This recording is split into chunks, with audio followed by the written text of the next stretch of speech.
Welcome to the Village Green, NBTV show on the environment in Newport Beach. I'm Nancy Gardner, your host.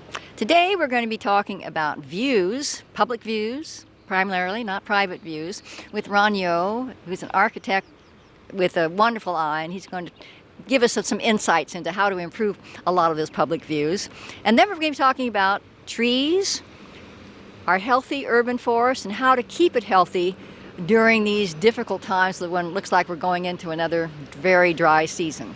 We're here at Inspiration Point with Ron Yeo, architect, activist. I mean, I think you're an activist in the nice sense of the word. Someone who's active in the community and cares.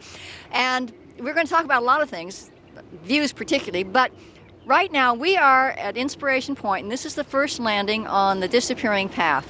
And this was a really remarkable project. And you were involved with it to a degree. Tell us a little bit how it came about. Yeah, what's really interesting is that this was a competition, and you were supposed to join it. You had to be a landscape architect and team with an artist, and that's a remarkable thing. It's always nice to get art involved in any design, and if you look around here at the concrete and the boulders and the seating, it's really well done. And of course, the view is superb. Yes. And so the competition, a firm from San Francisco actually won this one and did an outstanding job. And we would like to see more of this occur up and down the corridor of Ocean Boulevard and more viewpoints. We're going to get to that. So obviously, they took advantage of the view here, and that's something to talk about because when we talk about the environment, views are such an important part of it. I mean, for a lot of us can't live on oceanfront property or have a view of the mountains or something, but we can visit it and we can walk and we can look. And our general plan has certain provisions for that. In our natural resources, I know it was very focused that we were going to protect our public views, and we called out various public views. And we also said that when new development occurs in certain areas, that view corridors, for example, along Mariner's Mile. It's just, the Bay Club, when they built the section, just sort of blocked everything off there. And I know the late Jan Vandersloot was very keen on that. Let's have some view corridors so that we can see the harbor. Not the whole thing, obviously, because you've got buildings there, but portions of it. So I think one of the areas where, I'm prejudiced being from Corona Del Mar, but where you really do have a lot of views is this Ocean Boulevard. Now, there are some policies trying to protect the views when you build. As an architect, you're probably very familiar with them. What are they? Well, the general plan does have several policies on preserving views and creating new views and coordinating that with scenic highways and walkways, and it's an important thing. They didn't name this Inspiration Point for some unknown reason, because it really is an inspiration. And people, you could be amazed at when it's sunset time and people come down and they picnic and they gather together and watch the sunset, and it's fantastic. And Ocean Boulevard has a lot of potential for that. We're going to get that. Okay. Not yet. I still have a question, though. As an architect, are you familiar? I know that there are certain building restrictions along the bluff here to try to preserve some of the views. Do you know what those are? Yes, you're not supposed to build anything, landscape or building, higher than 3 feet above the curb line. But that has its problems too. If you're right close to the curb, 3 feet, but if you're out 50 feet, that can still block the view. Yeah. Even.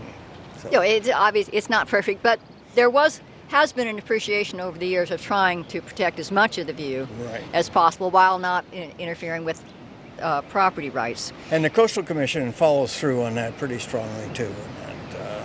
We've recently had an issue upon ocean overlooking China Cove, where the height limits and that, and a lot of issues there. Yeah, well, if you walk Ocean Boulevard, I mean, it's from one end to the other, basically. You've got great views above Little Corona of Arch Rock and Ladder Rock and down the coast. And then you've got, of course, Inspiration Point here. You go down to Lookout Point, which is also great views. So, compared to, say, Well, first of all, it's more scenic than the Balboa waterfront anyway, because we've got rocks and tide pools and everything. But you can walk the beach here as well as in Balboa. But they don't have where the boardwalk ends. Then you all of a sudden you lose your view because they don't have anything there. They don't have a bluff. It makes it more difficult. So this is a marvelous thing. Views for you are very important, but you have a slightly different perspective, I think, than some people. A lot of people say, I don't want anything. I just want my view. But you have said some things. Don't change a thing. Yeah, people just are you worried. You think about trees in a different way than a lot of people. Yeah, some people love trees and some people hate trees. And the trees are messy. They block the views. And They all block that. the view. But I always believe that trees frame the view. If you're a photographer, you don't want to just take a picture out here. It's always nice to have a person or a tree or something to get scale in that. So trees are really important, and we need to have more of them. Yeah. All right. So one of the challenges of Ocean Boulevard is at the very north end, where the ramp comes up from China Cove and the sidewalk ends. And if you're a walker, particularly with, say, children or dogs, it's sort of all of a sudden you feel like you're out in the street and everything. And I know the city has some discussions about at least creating the sidewalk there. But I know you and some others have been talking about, as you say, refreshing a number of areas along Ocean Boulevard. Yeah, that whole area from Fernleaf to Dahlia or Carnation, the street is really wide, solid of concrete, full of cracks. And you don't need that for all the automobiles and everything, traffic. So it'd really be easy to make the street smaller, create a nice parkway with landscaping and that. And I've been working about 12 years. I've said that you should do that and create a little vista point that overlooks China Cove. And the city comes through and every few years and said, well, okay, let's do it. And then all of China Cove comes out and say, we don't want any changes. It would bring on too many people, all the graffiti, the homeless, the trash and everything. And I think it's a little selfish. I think that the views belong to everybody. And there's a lot of citizens that we live around here and we like the views too. And, so they're back again. They're going to put a sidewalk, planning on putting a sidewalk from Fernleaf to Dahlia, which is really helpful. Everybody walks in the street there, and it's really dangerous, as well as a small little vista point. And the Public Works is going to have a little workshop for the people that are complaining and explain about it and that. So hopefully it'll go through. Well, I know that when I first got on council, a huge issue along all of Ocean Boulevard, everybody was angry because the beach was supposed to close at 10. It didn't close at 10, and there were noise and parties and everything, and that's when they wanted permit parking or just keep them out altogether. But by having the police come down and making sure everybody was off the beach at 10, then locking the gate and putting cameras up and everything, that really seems to help the problem. We don't see nearly as many complaints as we did in those days.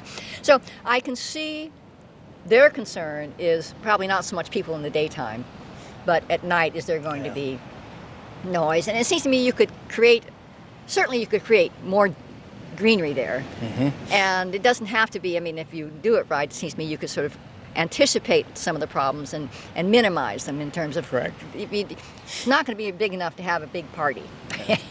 Yeah. Well, people are going to come no matter what's here. It's just it's a magnet for people to come. Yeah, fresh if you walk air, in the morning, views, you see all the everything. beer bottles and things tossed around probably from the kids who've been parked there. Right.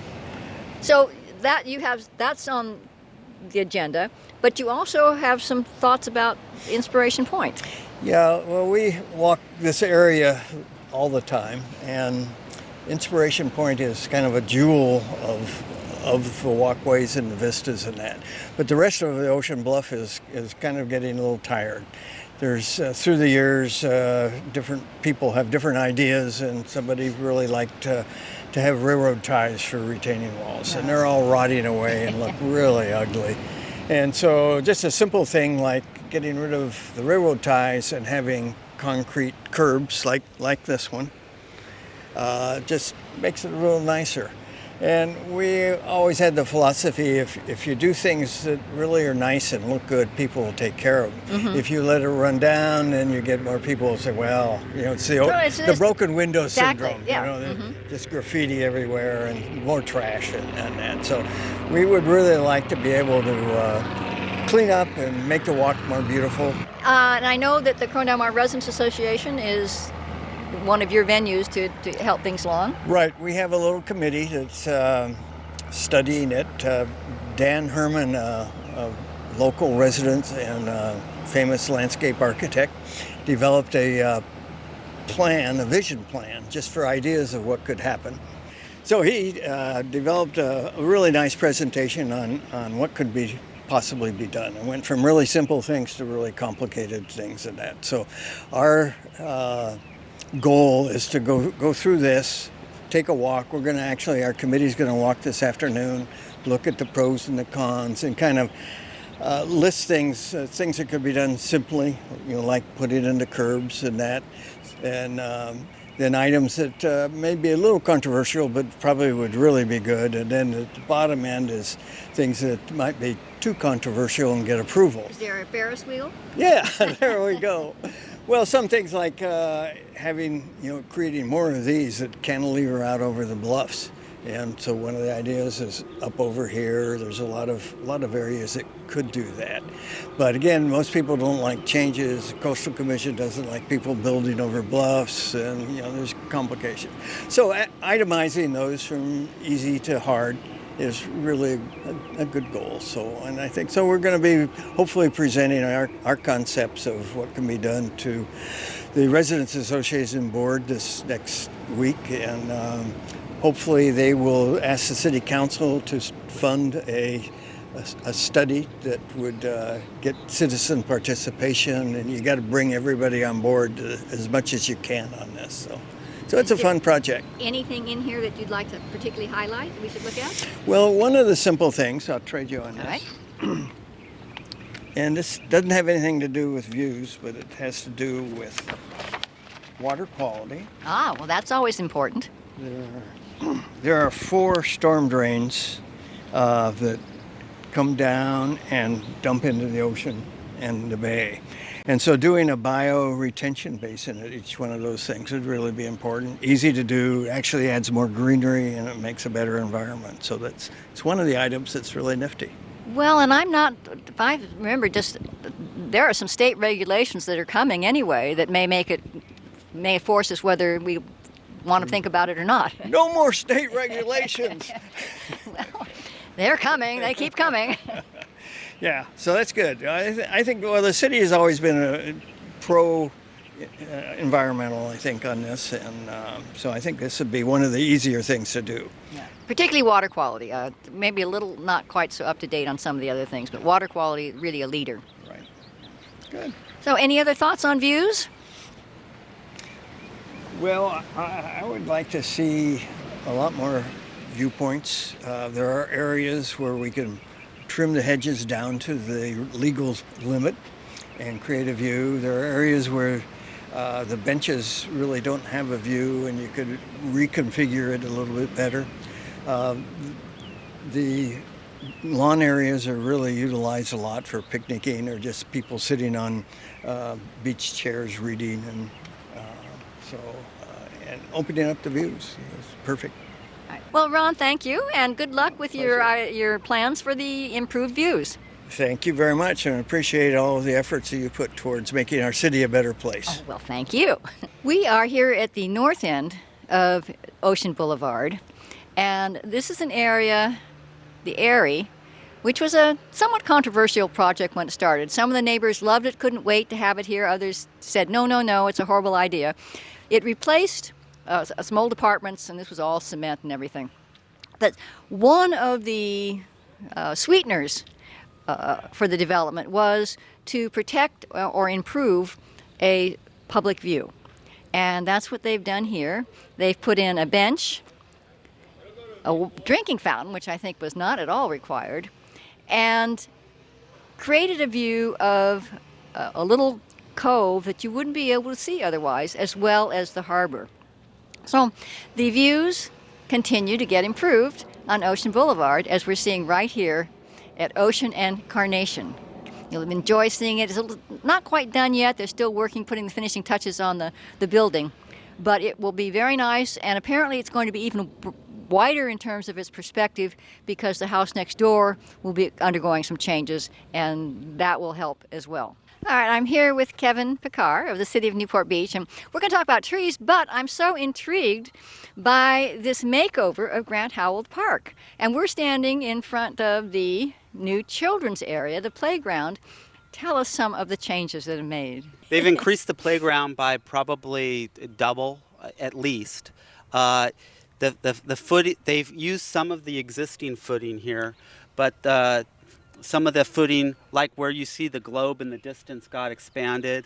And then also up top, it's a layer effect. They wanted to have a layering effect. So they have the younger kids, and then they come down here, and there's a slide that kind of follows the contours of the park, and then it comes down to this lower level, and then you have the globe and the final lowest level. So they kind of needled it through all of our mature trees here, and we had to be very careful of the roots of the trees, and had to be have them. There was some root cutting, but just making sure that they had made clean cuts on the roots, made sure that the trees were well watered during the course of the project. We did some B1, which is a growth hormone for roots, a B1 supplement, drenched it around the trees. And then we're planning on doing some pruning to compensate for the root loss. So sometimes you want to prune the trees back to compensate for some of the root loss there too. But so that was one of our big concerns in needling that playground through all of our big trees here, our existing trees. But I think it turned out really nicely. Oh, it's terrific. I'm intrigued by the globe. Is that you get inside or outside and climb around on? Is that what it is? You can get inside or outside, Okay. and it spins around. And Oh, it does? Yeah. Oh, what fun. I can't wait. Unfortunately, my grandkids are all too old to use them as an excuse to come. I'll have to borrow somebody's. Yeah, I mean, I think that it's, and then the other thing is that they wanted to have really a kind of a organic effect and really a marine effect because of Newport's marine heritage. So you see a lot of displays on the playground. The tile up there at the upper section has marine life. A lot of our local marine life right here in California's marine life, like the kelp beds and seals and different fish that, I'm not a fisherman, but fish that grow up here in California. Eels. Yeah, and the people will be able to have access at the end of May.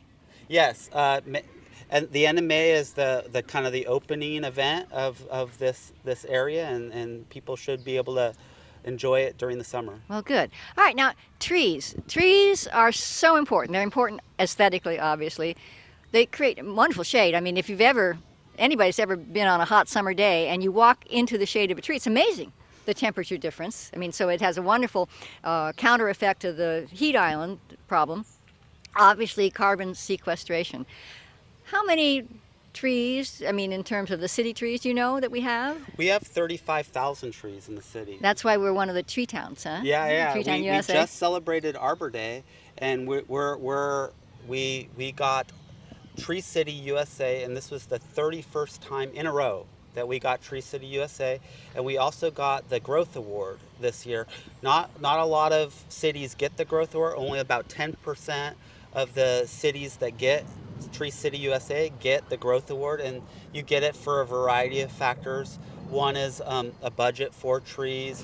One is volunteerism, and we do a great job with Stanbridge University, who is a local university that plants trees with us, and so we partner with them to plant more trees in our parks. And another one is having a tree policy, which we just recently updated. All right, so we have a lot of trees. That's good.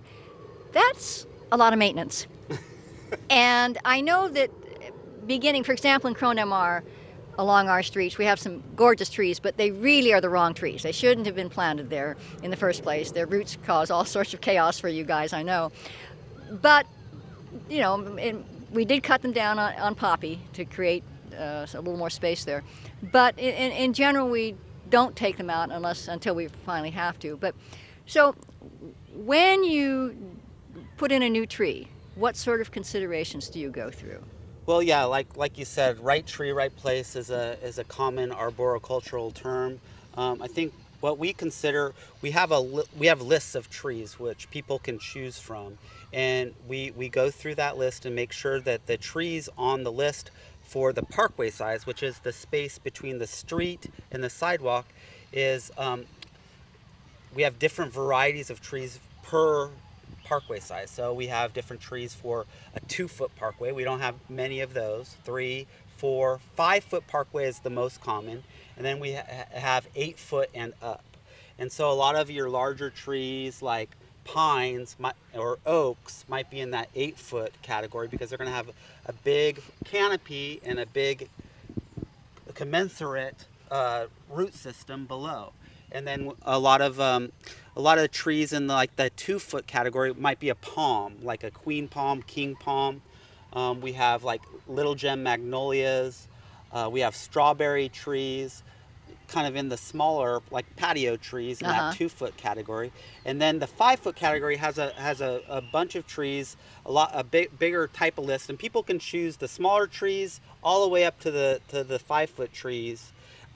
But some of the trees in the 5-foot are like these Australian willows right here, or tristanias, or pear trees, or we get a lot of requests for some of the larger magnolias too. So you obviously pay attention to size. What about water needs? Is that a consideration as well when city trees are considered? We try to choose trees that we've been trying to add trees that are more drought tolerant on our list. We've been adding more native trees that are California natives or California native hybrids. So yeah, water is a consideration. One thing that many people don't know is the street trees along the street, the city will prune them, we'll remove them if they die, we'll stake them, we'll treat them for bugs. And we'll, you wrap burlap around them when they get the flu. Yeah, but the one thing that the city doesn't do is water them. We rely on the residents to water their city trees. So it's really important that when we plant a new tree, or we have an older tree, or we're in a drought, that the residents know that it's their responsibility. It's in the municipal code that the residents water their tree, especially this upcoming summer. I don't think anybody knows that. I think we need to do a public campaign about that, because I'm quite sure most people are thinking, well, it's the city's problem. So, all right, so we are having looks like another dry period. And it was interesting. I went online just to prepare for this, do my 5-minute research. And one of the things, I think it was Purdue University or something, said that during a drought, that you shouldn't prune the tree because it takes so much water and energy to sort of prepare the scar and recover from that, and that you shouldn't feed the tree because you don't want excess growth. Now, is that something that we... Yeah, that's true. We don't have the luxury not to prune at all, because of course when there's broken branches or dead branches, those could be liabilities. So we touch every tree. Now, during a drought year, we might touch them a little less, a little softer, maybe only. The ISA standard, the International Society of Arboriculture standard, is you can prune out 25 to 30% of the tree's canopy every time you prune the tree. But in a drought year, we might prune it like 10% and only focus on like crossing branches, broken branches, dead branches. The other thing is, yes, you don't want to over fertilize the tree. If you do fertilize a tree in like a drought year, you don't want to feed it with something that has a high nitrogen. So when you buy something at a store, there's 3 numbers on your fertilizer. The first is nitrogen, like 10, and then the next is phosphorus, and then it goes potassium. So you don't want that first number to be high. The best fertilizer to use is something balanced, like a 5-5-5. Okay. So then, what about covering the ground and composting, that sort of thing? The best thing for people's parkway to conserve water would be either use drought-tolerant plant materials like succulents. There's a lot of California-friendly plants that don't transpire a lot of water or need a lot of water to live and thrive. Also, there is synthetic turf, but in parkways, I'm very cautious about synthetic turf in parkways, especially when you have existing trees, because what happens with when people put synthetic turf in parkways is they remove a lot of the roots, and that will hurt our existing trees. But if they start with a new tree and put synthetic turf, that's a good water savings. I think mulching is great on a parkway where you don't want to conserve water, and maybe just a limited amount of plant material. So when you're talking about composting, covering with, say, some compost around a tree, how close do you get to the trunk and how far out do you get? You definitely don't want to get up to the trunk on the tree, because if you put mulch or compost right next to the trunk of the tree, it traps in that moisture, and that's where funguses and rots can develop. So you really want the mulch to be not against the trunk, because you don't want that moisture to be trapped in there. Where you would probably put it an inch or two away from the trunk, and then all the way out to the drip line. Okay. If you can, I mean, if you have a park, if you're in a park, you can do that. But if you're in, you have a small parkway, you probably want to get it out, let's say 4 or 5 feet out. All right. So now we went through a very dry period, came out of it, had one really nice year that filled up some reservoirs for us, fortunately. Now the projection again is back to dry. Do you do anything, I mean, as far as your planning, as far as whatever that you're saying, okay, guys, this is what we're going to do this year that's much, much different? Or is it sort of, we've got our usual routine, we're not using a lot of water anyway? How does it work? Well, luckily, we kind of prepared, as far as landscaping, not just trees, landscaping and trees, we prepared kind of for more droughts. Some of it was kind of imposed by the state, but we removed a lot of our turf grass on our medians and roadsides. A lot of those either went to drought-tolerant plant materials, or we converted some of our medians to reclaim water.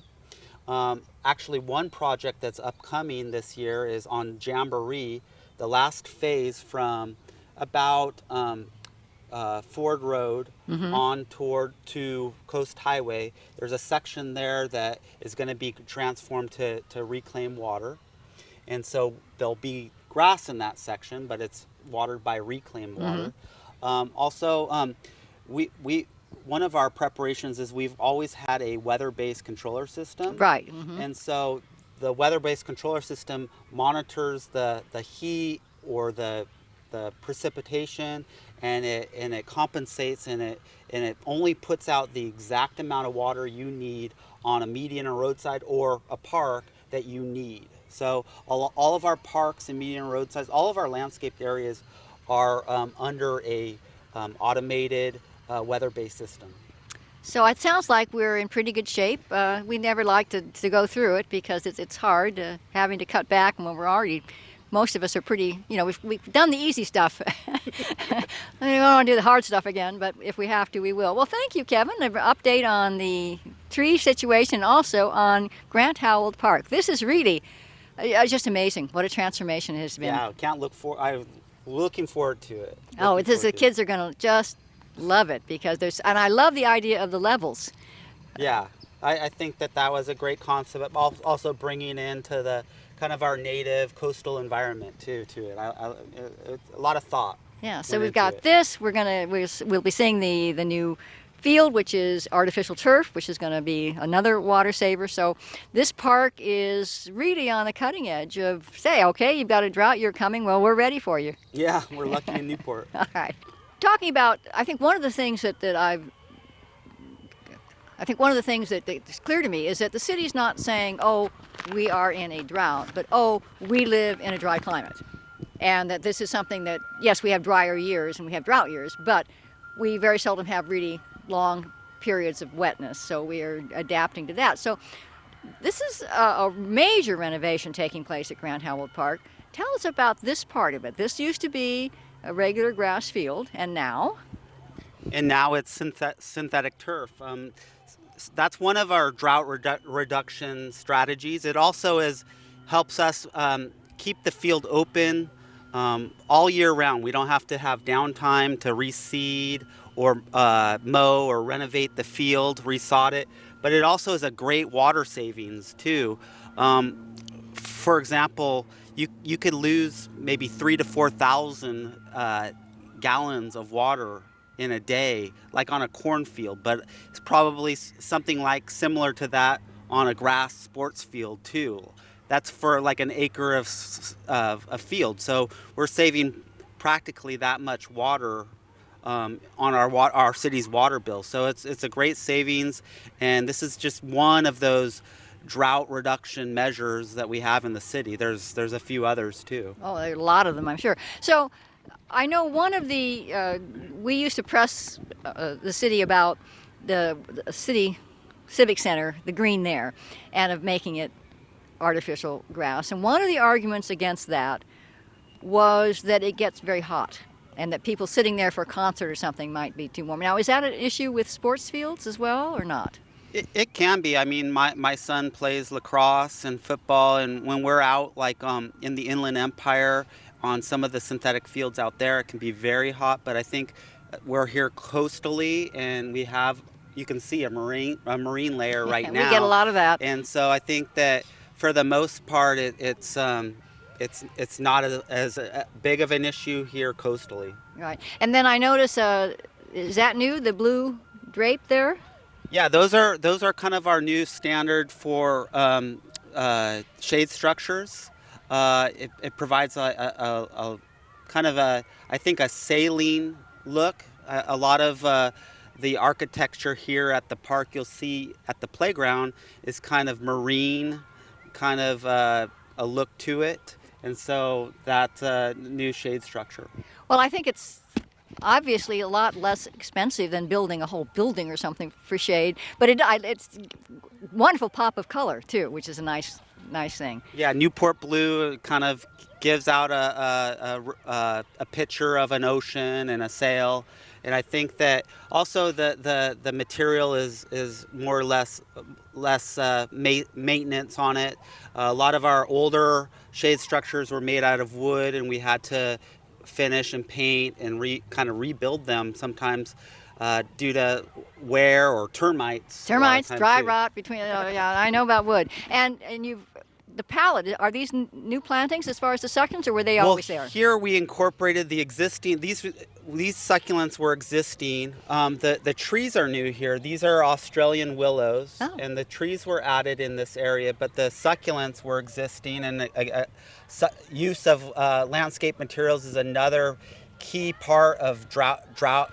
When you're in a drought, thinking about conserving water using succulents, using trees that use less water are kind of grow up in a desert environment, which the Australian willows, Australia is very arid. Very, very arid.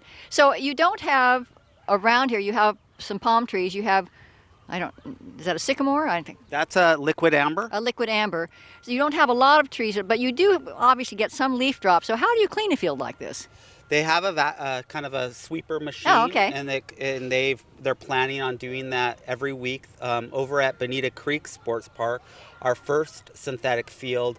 They have the sweeper go out there regularly and sweep. It's actually probably worse there because there's pine trees all around the field. All those needles, And it's a lot more maintenance there than we're anticipating here. Well, good thinking. You learn. With each project, you learn something. Okay, let's not plant pines around there.